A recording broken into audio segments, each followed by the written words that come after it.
Assalamualaikum warahmatullahi wabarakatuh. Selamat berjumpa kembali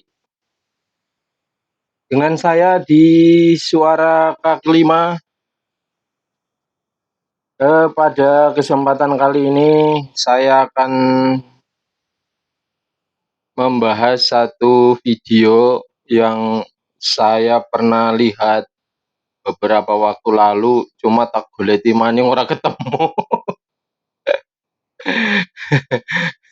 Tak goleti maning, mau tak unduh itu videonya, mau tak download kok ndak ketemu, ndak tahu kemana itu video. Yang intinya pada video tersebut ada seorang penceramah, ada seorang pendukung dari klan Ba'alawi, pendukung para habaib.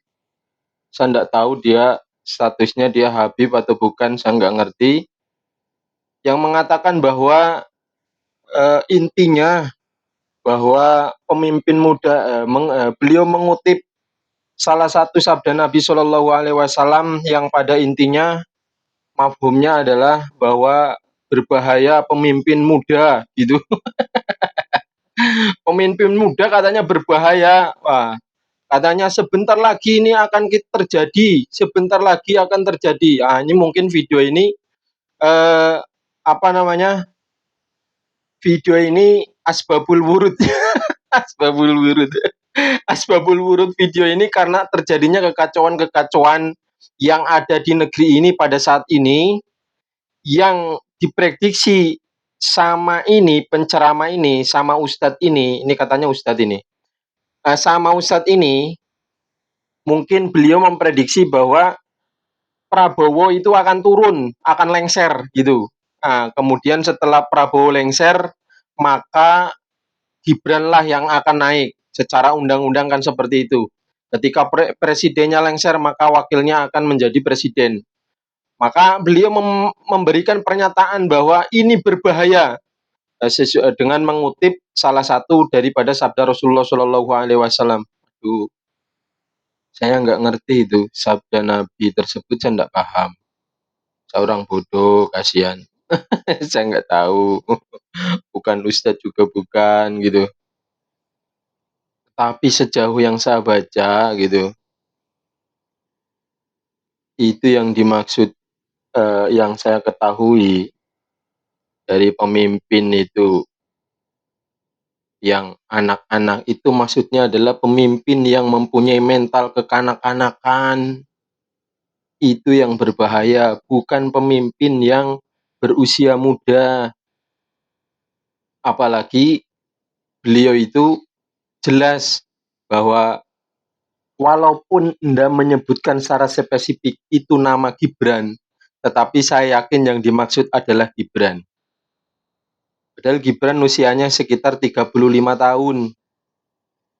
Nabi Shallallahu Alaihi Wasallam diangkat menjadi Nabi sekitar 40 tahun. Usia Nabi Isa hanya sekitar 33 tahun. Aduh. Piye ya. Saya nggak berani terlalu jauh apa namanya menilai tentang sabda Nabi ini ya, karena saya nggak paham gitu. Tetapi sejauh yang saya baca bahwa yang membahayakan adalah pemimpin yang bermental kekanak-kanakan, bukan pemimpin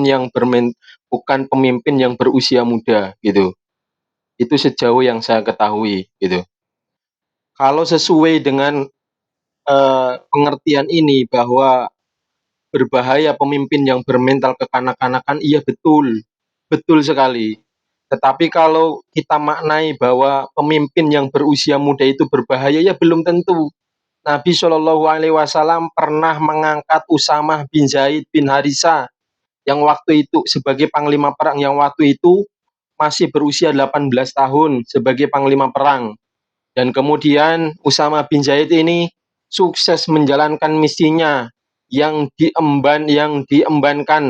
ditugaskan dari Rasulullah Shallallahu Alaihi Wasallam kepada Usamah bin Zaid waktu itu.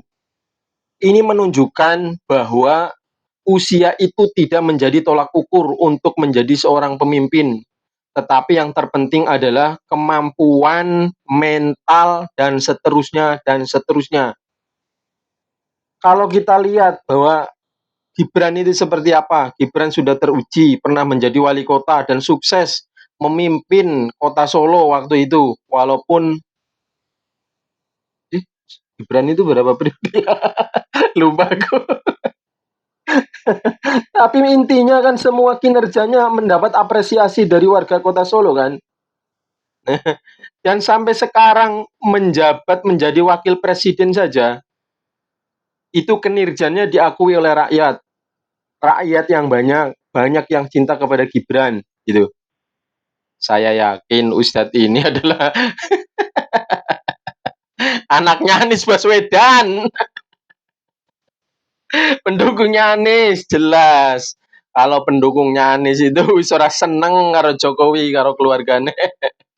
Ini buruknya para pendukungnya Anies itu kadang menggunakan ayat-ayat Al-Quran, kadang menggunakan hadis-hadis Nabi untuk apa namanya, untuk memojokkan lawan-lawan, untuk menyerang lawan-lawan politiknya, gitu. Bahkan dengan mudahnya menggunakan apa namanya, gelar-gelar agama untuk apa namanya, mendongkrak popularitas Anies, mendongkrak kekuatan nama besar Anies. Dulu pernah ingat enggak bahwa Anies pernah dijuluki Imam Mahdi? Semuanya diam saja. Anies juga cuma manggut-manggut waktu dibilang Imam Mahdi. Ini menunjukkan permainan mereka itu sangat kotor. Mempermainkan agama dengan memberikan gelar Imam Mahdi kepada apa namanya, kepada jagoan politiknya. Ya Allah Gusti, ya Karim. Tapi ya Allah, Allah itu maha tahu, Allah itu maha besar. Akhirnya ya tetap aja tidak jadi presiden. Saya yakin sih mungkin Anies ini nggak akan jadi presiden selamanya. Kenapa? Ngomongnya ngelantur, bikin patung dari bambu harganya miliaran rupiah. Aduh, aduh, aduh, aduh, aduh. Jadi seperti itu ya. Pendukung-pendukungnya Anies kok eh, eh, ya memang karena Anies itu didukung oleh kelompok-kelompok Islam Islam yang ini, yang fanatik apa sih namanya ya? Islam garis keras, sayap kanan garis keras istilahnya kan gitu. Anies itu didukung oleh kelompok Islam garis keras. Nah, sehingga karena kelompok-kelompok Islam ini mendukung yang mendukung ini kelompok-kelompok Islam, artinya ya tahu sendirilah gaya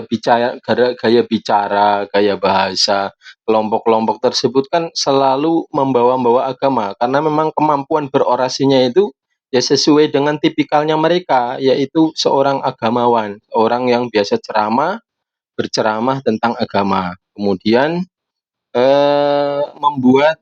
mengolah satu ayat Al-Quran atau satu sabda Rasulullah Shallallahu Alaihi Wasallam kemudian dikait-kaitkan dengan kepemimpinan. Nah, dari situlah mereka berkampanye, berorasi dan seterusnya dan seterusnya. Jadi eh, di samping menurut saya ini sangat berbahaya bahwa kalau salah sedikit saja sehingga bisa mencederai atau menodai agama itu sendiri. Hanya untuk kepentingan politik, hanya untuk kepentingan kekuasaan, kemudian mereka menggunakan label-label ayat-ayat Al-Quran, label-label gelar-gelar agama misalnya. Aduh, nanti bawa-bawa malaikat Jibril segala gitu kan, bawa-bawa sabda Nabi dan seterusnya dan seterusnya. Dari zaman dahulu sebelum sebelum munculnya era Jokowi, dari zaman dahulu setiap kampanye itu kalau kampanye di lingkungan yang agamis, yang religius, itu terkesan para orator ini selalu menggunakan ayat-ayat Al-Quran atau hadis-hadis untuk kepentingan politik mereka. Aduh, jadi kembali lagi ya ke sana ya. Jadi, eee, dalam keadaan kondisi seperti ini, jadi mereka itu bagaimana caranya, jadi menggunakan segala cara untuk terus, menjatuhkan nama besar Pak Jokowi dengan keluarganya. Karena mereka tidak ingin kelak keluarga dari Pak Jokowi, kalau Pak Jokowi kan sudah jelas nggak akan jadi presiden lagi. Yang tanda-tandanya mau jadi presiden ini ya Gibran, kemudian anaknya lagi, ya tidak menutup kemungkinan kemudian keturunannya, cucunya Pak Jokowi juga akan jadi presiden lagi, tidak menutup kemungkinan. Dan mereka itu tidak suka kalau dari terah Pak Jokowi itu mereka akan menjadi pemimpin negeri ini. Karena apa? Mereka sakit hati, dendam, organisasinya dibubarkan. Aduh, HTI dibubarkan, FPI dibubarkan, dendam kesumat bener dan mengecap bahwa Pak Jokowi adalah orang kafir karena sudah membubarkan organisasi Islam yang menurut mereka adalah organisasi yang memperjuangkan agama Islam menurut mereka. Tapi menurut negara, organisasi ini bahaya karena akan merubah ideologi negara yang sudah disepakati berpuluh-puluh tahun. Ideologi negara apa yang akan dirubah oleh mereka? Yang akan diganti adalah ideologi Pancasila. Sama sebelumnya juga banyak yang akan kelompok-kelompok yang akan merubah ideologi negeri ini, ideologi Pancasila. Apa? PKI pernah akan merubah ideologi Pancasila dengan ideologi komunis. Kemudian apalagi ada kelompok-kelompok Islam seperti DITII. Nah, dulu kan akan merubah Pancasila juga. Kemudian kelompok Kahar Muzakar dan seterusnya dan seterusnya. Tapi alhamdulillah hingga saat ini negeri ini masih dijaga oleh Allah Subhanahu wa taala sehingga tetap menjadi negeri yang aman, tentram, bersatu, apalagi selain bersatu, aman, tentram, dan mudah-mudahan pemimpin-pemimpin yang adil nanti akan dimunculkan, dikirim oleh Allah Subhanahu wa taala yang akan memimpin negeri ini menjadi negeri yang lebih maju lagi. Oke, sekian saja video kali ini. Eh, Assalamualaikum warahmatullahi wabarakatuh.